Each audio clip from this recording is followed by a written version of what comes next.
മഹാകാരുണ്യവാനായ കർത്താവിന്റെ നാമത്തിന് സ്തോത്രവും സ്തുതിയും അർപ്പിക്കുന്നു. ബഹുമാന്യരായ കർത്താവിന്റെ ദാസന്മാർക്കും പ്രത്യേകിച്ച് ഇതുവരെ നമുക്ക് അധ്യക്ഷത വഹിക്കുകയും ദൈവവചനം പങ്കുവയ്ക്കുകയും ചെയ്ത ബാബുങ്കലിനും എബ്രഹാം ജോസഫ് പാസ്റ്ററിനും മറ്റ് കർത്തൃദാസന്മാർക്കും ദൈവജനത്തിനും ക്രിസ്തുവേശുവിൽ വന്ദനങ്ങൾ.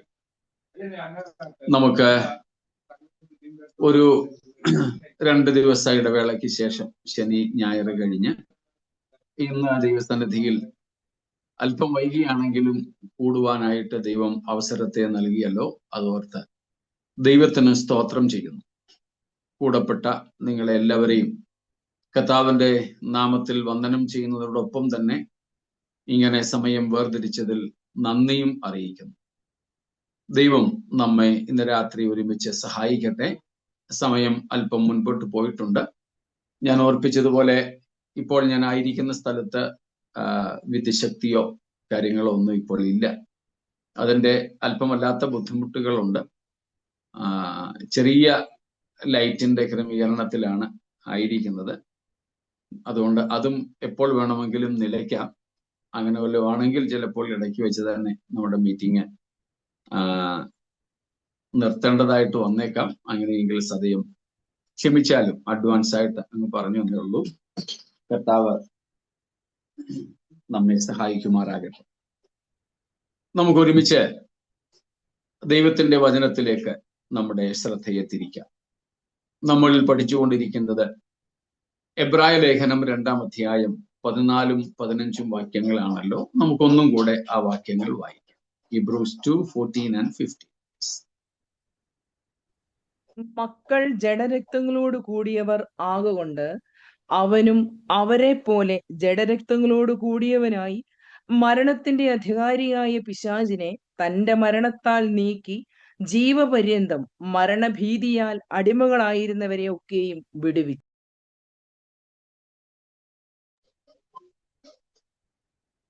സ്തോത്രം.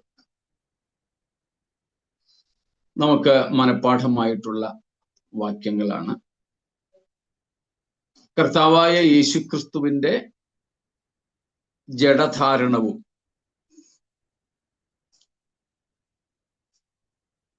അതുപോലെ ക്രൂശ് മരണവും അത് നിമിത്തം ഉണ്ടായ 2 പ്രയോജനങ്ങൾ. ഒന്ന്, മരണഭീതിയിൽ ജീവപര്യന്തം അടിമകളായിരുന്ന മനുഷ്യകുലത്തെ ഒക്കെയും ആ മരണഭീതിയിലെ അടിമത്വത്തിൽ നിന്ന് സ്വതന്ത്രരാക്കി. നമുക്കും ആ സ്വാതന്ത്ര്യം മരണത്തിന്റെ ഭീതിയിൽ നിന്ന് ദൈവം നൽകി തന്നു യേശുവിന്റെ ക്രൂശ് മരണത്താൽ. രണ്ടാമത്തേത്, മരണാധികാരിയായ പിശാചിനെ തന്റെ മരണത്താൽ നീക്കി.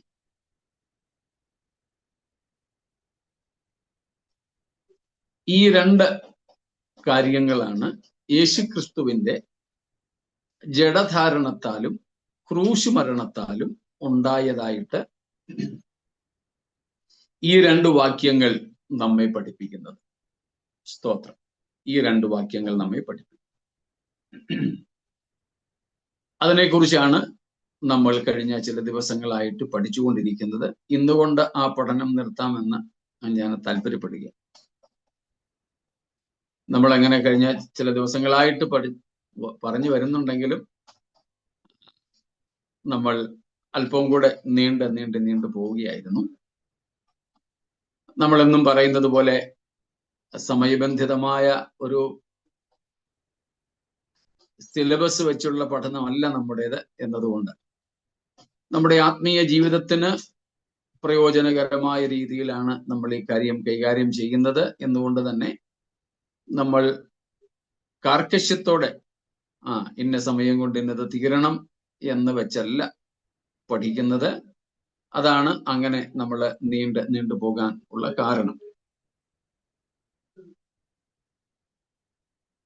നമ്മൾ കഴിഞ്ഞ ആഴ്ച അല്ലെങ്കിൽ കഴിഞ്ഞ 2 ദിവസം മുൻപുള്ള ക്ലാസ്സിൽ കണ്ടുകൊണ്ടിരുന്നത് 14-ാം വാക്യത്തിൽ പറയുന്ന 2 പ്രധാന പ്രയോഗങ്ങളാണ്.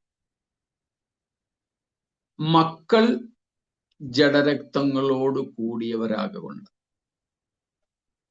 കുറച്ചുകൂടെ നമുക്ക് വ്യക്തമായി ആംഗലേയ ഭാഷയിൽ നമ്മൾ കണ്ടു. അതായത്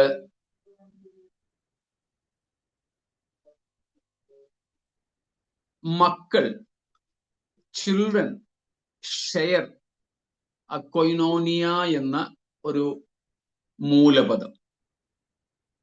ഒരേ പ്രകൃതമുള്ളവർ പങ്കുവയ്ക്കുന്ന പൊതുവായ സ്വഭാവം എന്ന അർത്ഥത്തിലാണ് മക്കൾ ജഡരക്തങ്ങളോട് കൂടിയവരാകൊണ്ട് എന്നത് നമ്മൾ കണ്ടത്.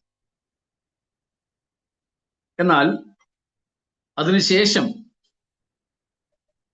കർത്താവായ യേശുക്രിസ്തുവിനെ കുറിച്ചും നാം അവിടെ കാണുന്നുണ്ട്.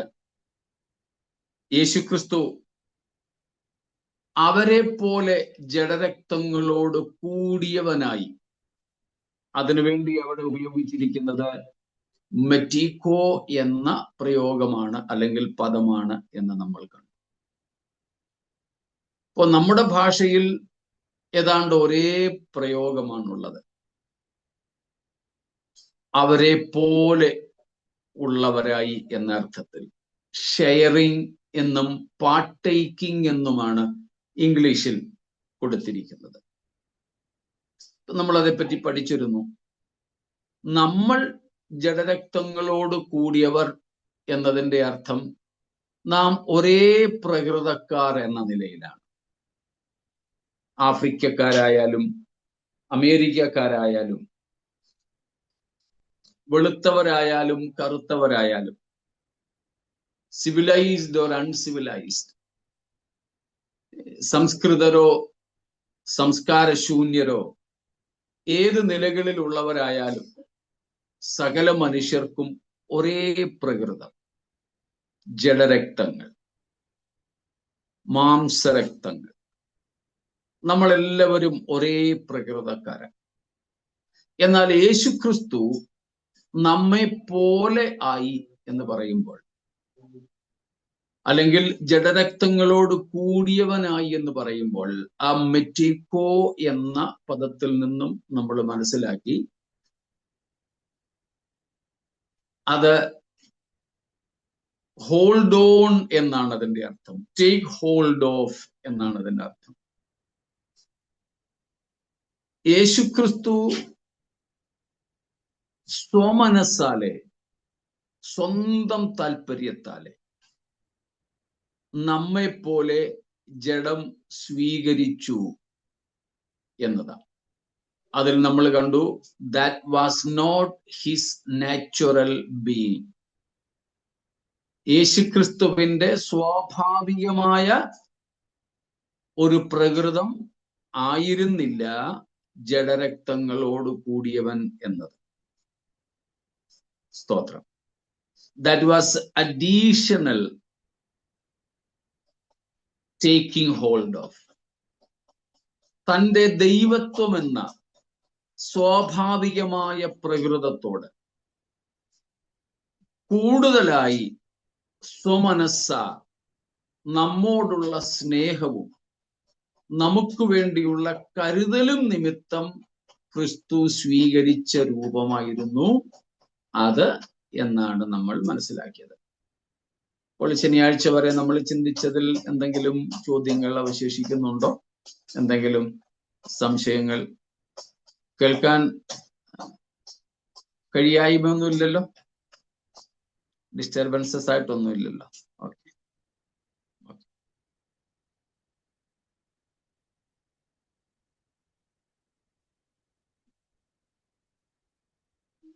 ഇതുവരെയുള്ളതിൽ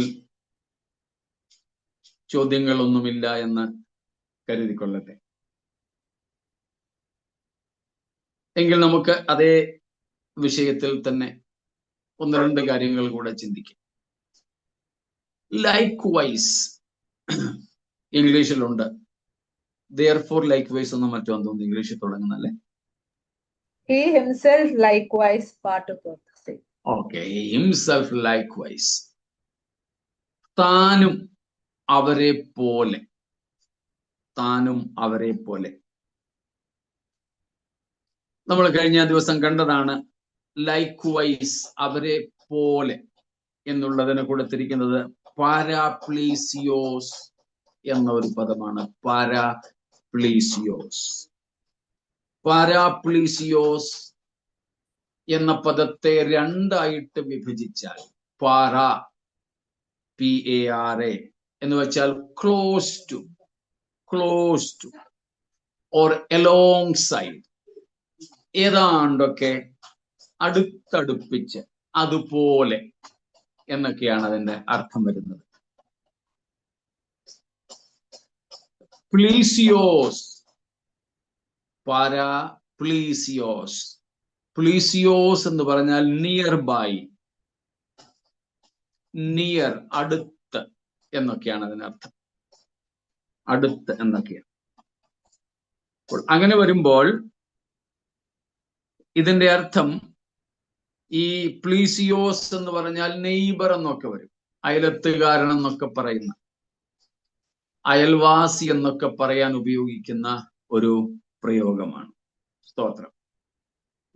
അപ്പം അതിന്റെ അർത്ഥം വരുന്നത് വളരെ അടുത്ത് നിൽക്കുന്നത് പോലെ. യേശുക്രിസ്തു ലൈക്വൈസ്, നമ്മെ പോലെ എന്ന് പറയുമ്പോൾ ഏതാണ്ടൊക്കെ നമ്മോട് ചേർന്ന് നിൽക്കുന്നത്, എന്ന് വെച്ചാൽ മനുഷ്യനോട് വളരെ ചേർന്ന് നിൽക്കുന്നത് എന്നർത്ഥം. സ്തോത്രം. എന്ന് വെച്ചാൽ very close manner, but not exactly what. ആ ഒരു വ്യത്യാസം ആ ഒരു പദത്തിനുണ്ട്. നമ്മെ പോലെ യേശുക്രിസ്തു ജഡമെടുത്തു. അതിന്റെ അർത്ഥം എന്തല്ല, നമ്മുടെ ജഡത്തിന് അല്ലെ നമ്മുടെ പ്രകൃത പ്രകാരമുള്ള ജഡധാരണം ആയിരുന്നില്ല. മനുഷ്യരുടേതിന് വളരെ സമമായത്, എന്നാൽ മനുഷ്യരുടേത് ആയിരുന്നില്ല. Not the same, not exactly the same, but similar to. That is the meaning.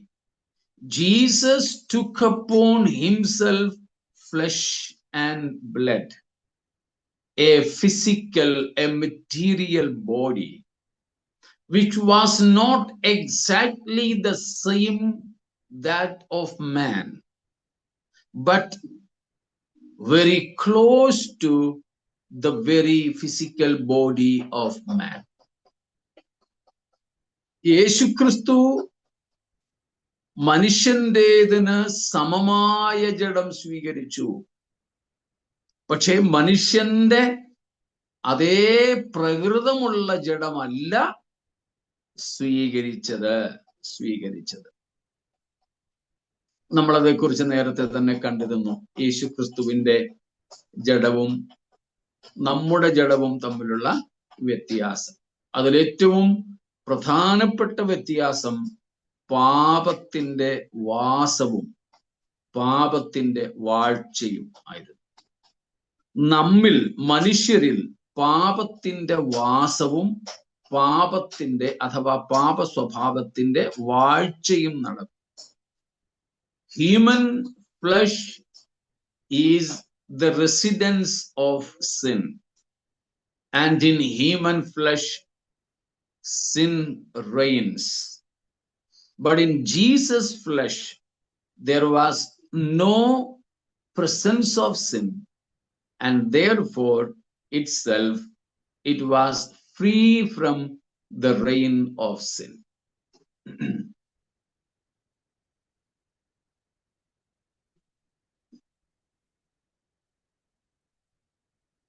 നമ്മൾ ആ കാര്യം നേരത്തെ കണ്ടിരുന്നു. സ്തോത്രം. അപ്പോൾ യേശുക്രിസ്തുവിന്റെ ശരീരധാരണവും ക്രിസ്തുവിന്റെ ജഡശരീരവും നമ്മുടേതും തമ്മിലുള്ള വ്യത്യാസം. എന്നാൽ ക്രിസ്തുവിൻ്റെതും നമ്മുടേതും തമ്മിലുള്ള ഏറ്റവും വലിയ സാമ്യം എന്ന് പറയുന്നത് ദ്രവത്വമുള്ളത് എന്നതായിരുന്നു. സ്തോത്രം. മർത്യമായത് എന്നതാണ്. സ്തോത്രം. നാമും മർത്യരായവരാണ്. യേശുക്രിസ്തു സ്വീകരിച്ച ജഡവും മർത്യമായ ശരീരം, മരിപ്പാൻ കഴിയുന്ന ശരീരം, ക്രൂശിക്കപ്പെടുവാൻ കഴിയുന്ന ശരീരം. എന്നാൽ ക്രൂശിക്കപ്പെടാൻ കഴിയുന്ന, മരിപ്പാൻ കഴിയുന്ന ദ്രവത്വമുള്ള ശരീരം ആയിരുന്നുവെങ്കിലും ദൈവം ആ ശരീരത്തെ ദ്രവത്വം കാണുവാൻ അനുവദിച്ചില്ല. 16-ാം സങ്കീർത്തനത്തിൽ നിന്നും നമുക്കറിവുള്ള വാക്യമാണ്. പത്രോസ് തുടങ്ങിയ അപ്പോസ്തലന്മാരും അതേ സംബന്ധിച്ച് അപ്പോസ്തല പ്രവൃത്തികളിലും മറ്റും പ്രസംഗിച്ചിട്ടുമുണ്ട്. യേശുക്രിസ്തുവിനെ കുറിച്ചുള്ള ഒരു മശിഹൈക പ്രവചനമാണ് അതെന്ന നിലയിൽ. സ്തോത്രം. എന്നാൽ നമ്മുടെ ശരീരം പാപം വസിക്കുന്നതും പാപം വാഴുന്നതും ദ്രവത്വമുള്ളതുമാണ്. അതുകൊണ്ട് മനുഷ്യർ മരിച്ച് അഴുകി അല്ലെങ്കിൽ വെന്ത ചാമ്പലായി മണ്ണിലേക്ക് ചേരുന്നു. ആ ഒരു വ്യത്യാസം ക്രിസ്തുവിന്റെ ജഡശരീരവും മനുഷ്യന്റെ ജഡശരീരവും തമ്മിലുള്ളതായി നാം മനസ്സിലാക്കുന്നു. അതാണ് നാം അവിടെ കാണുന്നത്. യേശുക്രിസ്തു ദ്രവത്വം കാണാതെ മരണത്തിൽ നിന്നും ഉയർത്തെഴുന്നേറ്റു എന്നുള്ളത്. സ്തോത്രം. അതുകൊണ്ടാണ് യേശുക്രിസ്തു നമ്മുടെ ജഡത്തോട് ലൈക്ക്വൈസ് പാരാപ്ലീസിയോസ്, ഏതാണ്ട് സമമായ എന്നാൽ അതേ പ്രകൃതമുള്ളത് അല്ല. സ്തോത്രം. അതിനുള്ള കാരണം നമ്മൾ കഴിഞ്ഞ ദിവസവും കണ്ടിരുന്നു.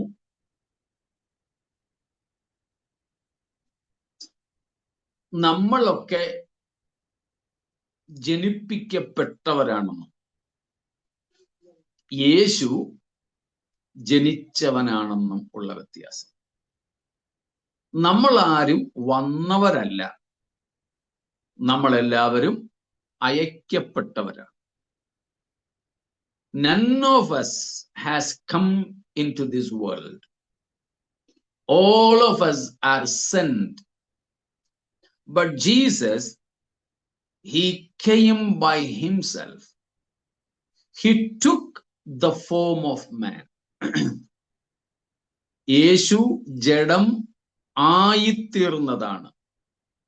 യേശു മനുഷ്യനായി പിറന്നതാണ്.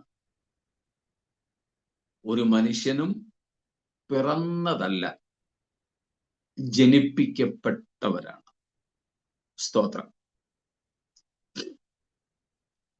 ഇത്രയും വ്യക്തമായി കാണുമല്ലോ. എന്തെങ്കിലും ചോദ്യങ്ങൾ?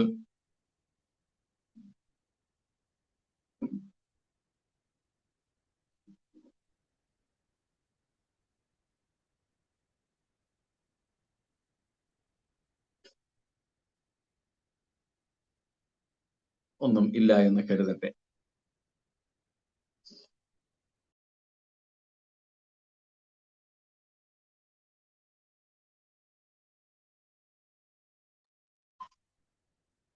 അങ്ങനെയാണെങ്കിൽ മറ്റൊരു കാര്യവും കൂടെ. മരണഭീതിയിൽ അടിമകളായിരുന്നവരെ ഒക്കെയും ക്രിസ്തു വിടുവിച്ചു. മരണഭീതിയിൽ നമ്മൾ അതിന്റെ തത്വങ്ങൾ കണ്ടിരുന്നു. ഒരു കാര്യം മാത്രമേ ഇനി അവിടെ പറയാൻ ഞാൻ ആഗ്രഹിക്കുന്നുള്ളൂ.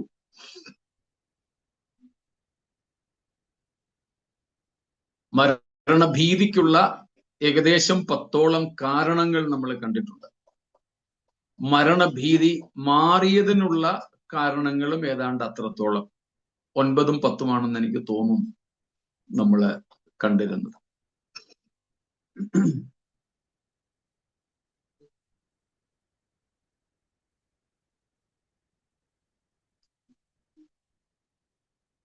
അപ്പോ മരണഭീതിക്കുള്ള ഒരു പ്രധാന കാരണമായി നമ്മൾ കണ്ടിരുന്നത്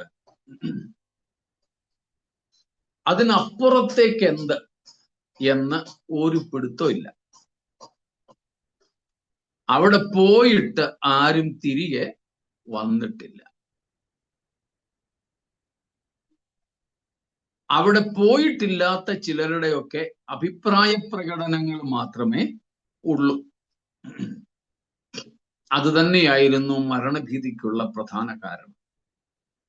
നമ്മളത് കണ്ടതാണ് ആ 9 എണ്ണത്തിനകത്ത്. We were unaware of what next, because whatever records, writings we had about a life after death were written, assumed, proposed, or proclaimed by men who never had experienced death.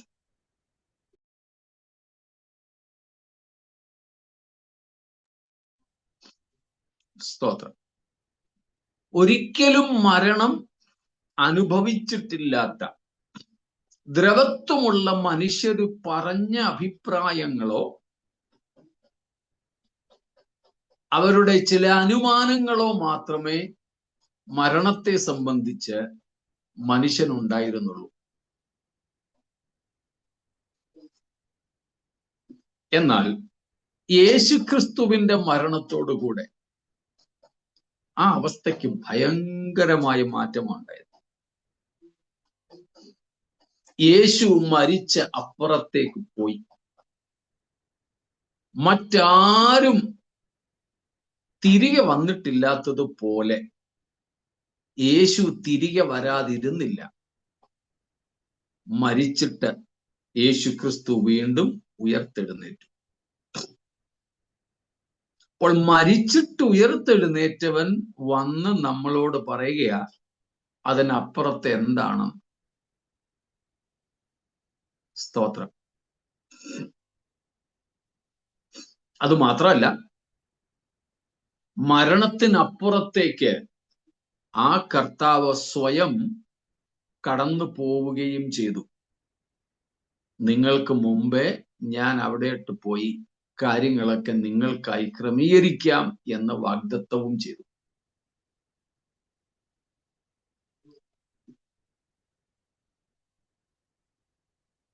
മനസ്സിലാവുന്നുണ്ടല്ലോ? അതുകൊണ്ട് നമുക്കിന്ന് വളരെ നിശ്ചയമുണ്ട് മരണത്തിനപ്പുറത്ത് എന്ത്, മരണത്തിനപ്പുറത്ത് ആര്. അതിൽ നമുക്കൊരു വാഗ്ദത്തവും കൂടെ നൽകപ്പെട്ടിരിക്കുന്നു. മരണത്തിന്റെ ഭയത്തിനും ഭീകരതയ്ക്കും ഭീഷണിക്കും പകരം നമുക്ക് നൽകപ്പെട്ടിരിക്കുന്ന ഒരു വലിയ സന്തോഷകരമായ വാഗ്ദത്തമുണ്ട്. എന്തിന്റെ വാഗ്ദത്തമാ?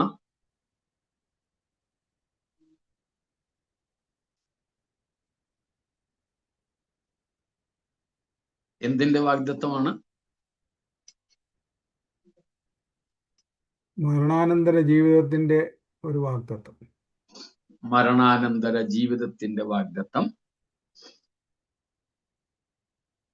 Where I go, you may be also. There is a promise. Okay. കർത്താവിനോട് കൂടെ ഇരുത്താം, അല്ലെ നമ്മളും കർത്താവിനോട് കൂടെ ആയിരിക്കും എന്നുള്ള വാഗ്ദത്തം. Be with him, to be like him. കർത്താവിനെ പോലെ നമ്മളാകും എന്നുള്ള വാഗ്ദത്തം. നിത്യജീവന്റെ വാഗ്ദത്തം. വളരെ എക്സാക്റ്റ് ആയിട്ട് ഈ ചോദ്യത്തിന്റെ ഉത്തരം അതാണ്.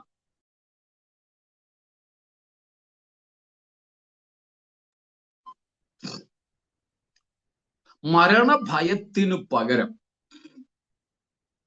നമുക്ക് നിത്യജീവന്റെ വാഗ്ദത്തം കർത്താവ് തന്നു. സ്തോത്രം. യേശുക്രിസ്തു ഈ ഭൂമിയിലേക്ക് വന്നത് തന്നെ നമുക്ക് നിത്യജീവൻ ഉണ്ടാകേണ്ടതിന് വേണ്ടിയാണെന്ന് തിരുവെഴുത്ത് ആവർത്തിച്ചു പറയുന്നു.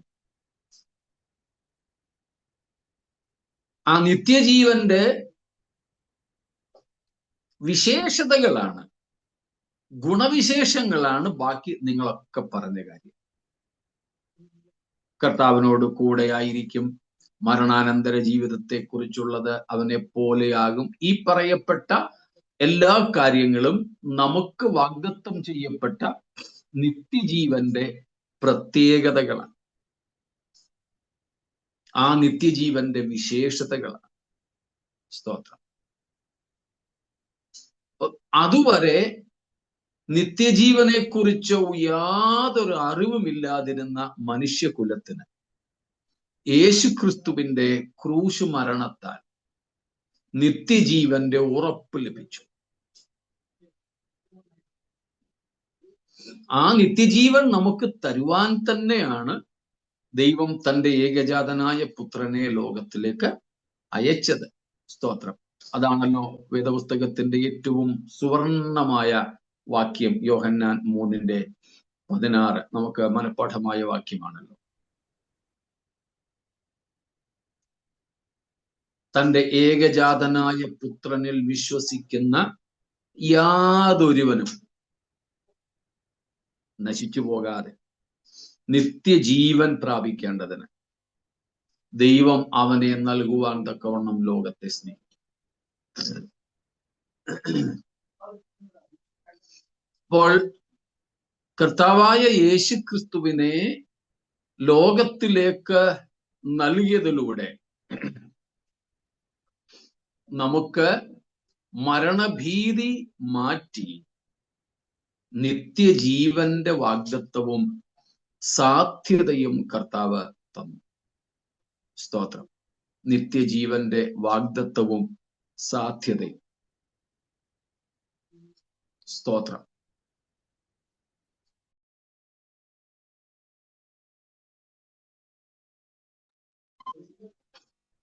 നിത്യജീവന്റെ വാഗ്ദത്തവും സാധ്യതയും. അല്പം ജലദോഷം പോലെ ഉള്ളതുകൊണ്ട് ഇടയ്ക്ക് അല്പ അസ്വസ്ഥത ഒന്ന് ക്ഷമിച്ചാലും, വെള്ളവും കുടിക്കുന്നത് കൊണ്ടാണ് അല്പം ഒരു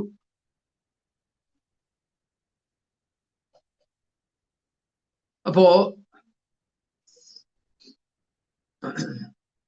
നമുക്ക് നിത്യജീവന്റെ വാഗ്ദത്തം, നിത്യജീവന്റെ അർത്ഥം മറന്നിട്ടില്ലായിരിക്കും എന്ന് ഞാൻ കരുതുന്നു.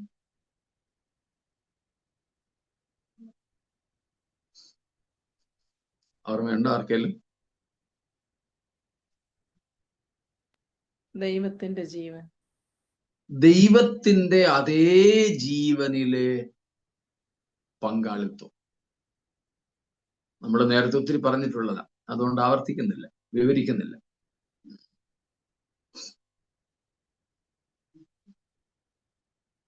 Eternal life has nothing to do with the duration of life, but it is about the quality of life, not duration.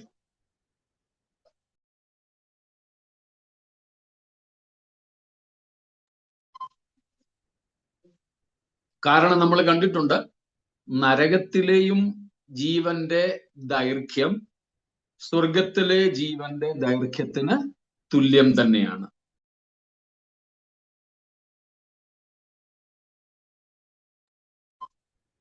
അപ്പോൾ നിത്യജീവൻ എന്നതുകൊണ്ട് ജീവന്റെ ആയുസിന്റെ ദൈർഘ്യമല്ല ഉദ്ദേശിക്കുന്നത്.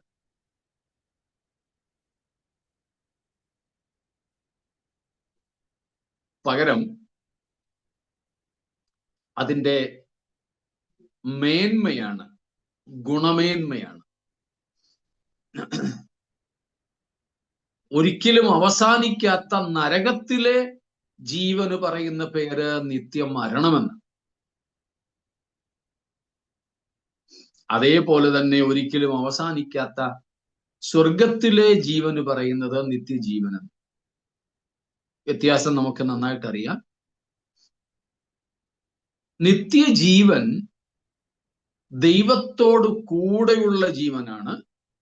അതിലുപരി ദൈവത്തിന്റെ തന്നെ ജീവനിലെ പങ്കാളിത്തമാണ്. കാരണം നിത്യജീവൻ ആരുടെ ജീവനാ? ദൈവത്തിന്റെ ജീവനാ.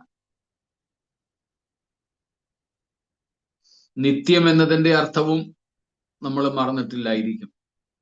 അനാദിയായും ശാശ്വതമായും ഉള്ളത്.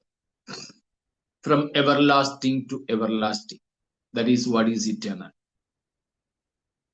അങ്ങനെ ഉള്ളത് ദൈവം മാത്രമേ ഉള്ളൂ.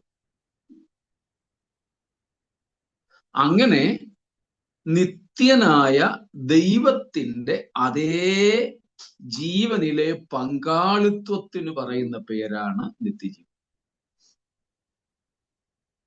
അതാണ് ഏറ്റവും ശ്രേഷ്ഠമായിട്ടുള്ളത്. We will share the very life of God, because eternal life is the very life of God.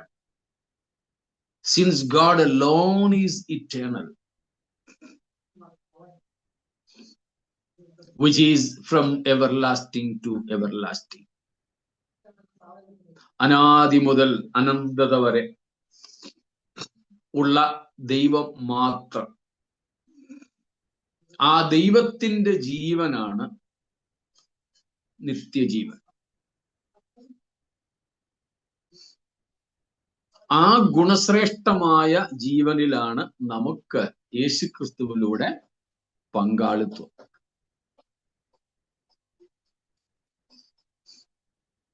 സ്തോത്രം. അത് നമുക്ക് ഏറ്റവും സന്തോഷം തരുന്ന, നമ്മെ വളരെ ആശ്വസിപ്പിക്കുന്ന,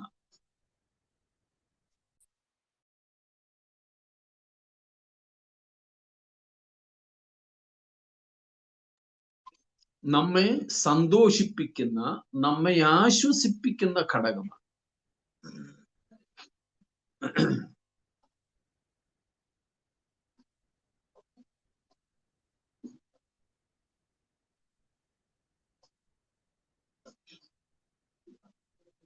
അതുകൊണ്ട് തന്നെ നമുക്ക് മരണം ഇനി ഒരു ഭീതിതമായ കാര്യമല്ല.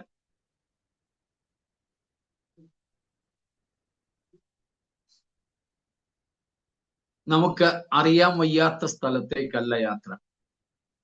നമുക്ക് പരിചയമില്ലാത്തവരുടെ വീട്ടിലേക്കല്ല യാത്ര. സ്തോത്രം.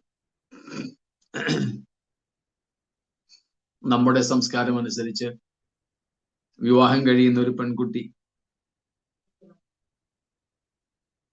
കല്യാണം കഴിഞ്ഞിട്ട് പെണ്ണിന്റെ വീട്ടിലേക്ക് തന്നെ വരുമെങ്കിലും 2-3 ദിവസം കഴിയുമ്പോൾ അവിടുന്ന് ചെറുക്കന്റെ വീട്ടിലോട്ട് പോകും. സ്വന്തം ഭർത്താവിന്റെ കൂടെ സ്വന്തം ഭർത്താവിന്റെ വീട്ടിലേക്കാണ് യാത്രയെങ്കിലും അവൾ കരഞ്ഞും കരയിപ്പിച്ചും ഒക്കെ കൊണ്ടാ പോന്നെ.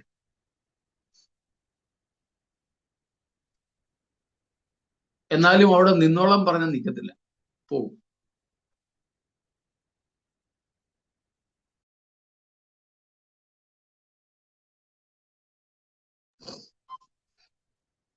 നമുക്ക് അതിനേക്കാൾ പരിചയമുള്ള, നമ്മുടെ കൈ പിടിച്ചു കൊണ്ടുപോകുന്ന ഉത്തമനായ നമ്മുടെ